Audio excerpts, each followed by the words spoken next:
Alright, welcome back again to MGD 111. Today we're going to take a look at the Eyedropper tool. We're going to take a little bit of a break from our adjustments in order to see how a certain tool works. Now, the Eyedropper is pretty cool. It shows up in a lot of the Adobe Creative Suite programs, but in this particular case it serves a really neat function. You should see it over here in your tools. It looks like an old eyedropper. There's a couple of other tools behind it which we're probably not going to mess with in this class.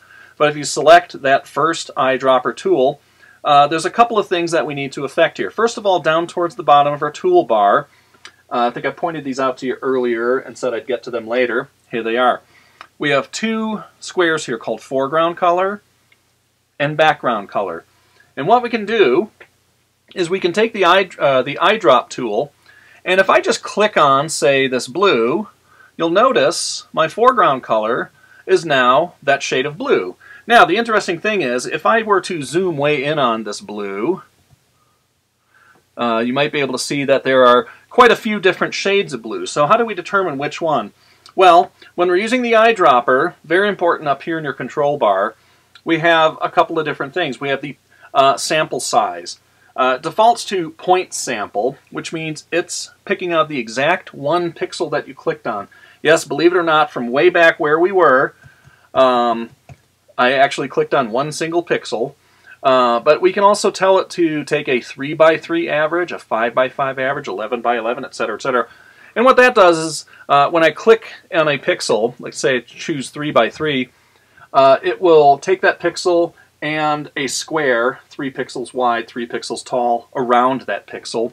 It'll take all the colors in that square, average them together, and give you that color. There are times when it's best to go ahead and just use the point by point one, but a lot of times if I just want to get a general sense of this shade of blue, if I go a slightly larger one, like maybe 5 by 5, I can click it. It's hard to tell, but this foreground color square did change ever so slightly when I did that. I'll click on it again in a couple of other places. Now, what we have to be careful about is if we choose our average a little too high, like 100 by 100, and I click on it here, it's going to be picking up some of the stuff, some of this white, maybe some of this green too. So we need to be a little bit more careful when we're using those larger areas. Generally, I don't use anything more than the 5 by 5 or the 3 by 3. In fact, I usually just keep it on point sample. Another thing that we want to use here, it's a palette. We need what we call the info palette. So let's go to Window, Info. See, I'm not abbreviating that. It's info. And we're going to drag this over here and put it into our stack. Now, the cool thing is, you notice the info palette has little eyedroppers on it, and it shows RGB. You remember when we talked about color mode, RGB, and it also shows CMYK. Now, the cool thing is, watch the info palette as I move the cursor around. Can you see it showing different shades as I move around to each different part of the picture? So what it's doing here is telling me the RGB formula, 134, 109, 130. Don't worry about what that means. We'll explain that later for that particular shade. Or for CMYK, it'd be 50 cyan, 59 magenta, 34 yellow, 7 black. The more we understand how those things work, the easier it is for us to use those things. I use the info palette a lot. A lot of times, rather than take a sample, if I want to find this shade of blue or something close to it, I'll just kind of hover around in the circle and take a look at what the take a look at what the numbers are doing up here in the RGB. The red is somewhere around 45, 47-ish. The green is around 149, 152.